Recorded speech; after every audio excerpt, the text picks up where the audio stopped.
Opo, nagkagulo po kasi hindi po nila pinapadaan yung box na yan. Bangon. Bangon na kayo! Ayan po, nagkakagulo na po. Nagkakagulo na po. Magandang araw po sa ating lahat.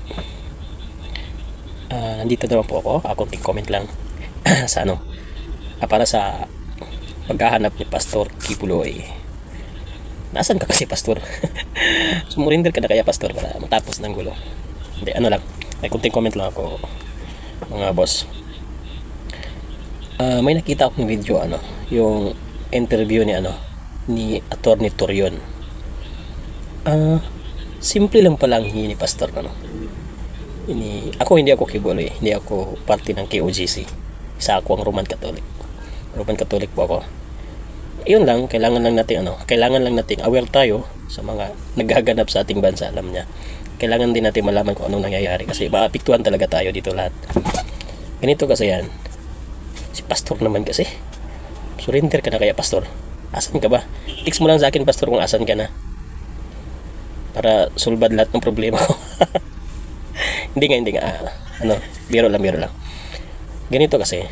May nakita akong interview ni Attorney Torion para doon sa simple lang pala ang hilig ni Pastor. Simple lang.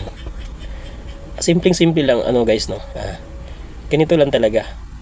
Nagpapakahirap ang ating gobyerno sa paghahanap ni Pastor. Marami na silang mga inilabas na mga high-tech na mga gamit. Pero yung gamit na yan, sa palagay ko, galing yan ng ibang bansa. Kasi wala tayo sa PNP niyan . Tsaka diba tama ako, sabi ko sa inyo, hindi yan lahat pulis.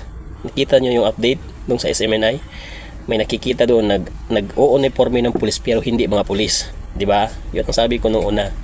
Pero balik tayo dito sa sa simple lang ang hinihingi ni Pastor Kibuloy. Pero sa hinihingi ni Pastor Kibuloy, kumpara sa paghahanap nila ngayon na napakatagal na maghanap, simple lang pala. Bakit di nyo na lang ibigay yung hinihingi ni Pastor Kibuloy? Simple lang. Di ba? Simple lang pala ang hinihingi niya. Magso-surrender siya kung mabigay ng gobyerno ang hinihingi. Ito lang hinihingi ni Pastor, guys. Tingnan natin. May extraordinary rendition na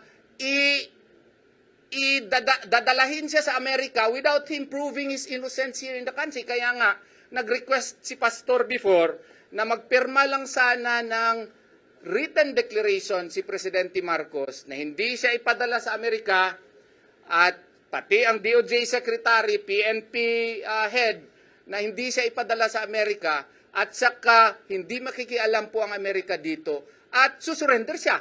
Hindi po ginawa yun.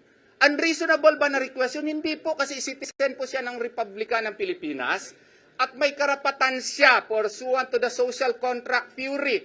I-surrender namin ang mga karapatan doon sa gobyerno, ang gobyerno magproprotekta sa amin.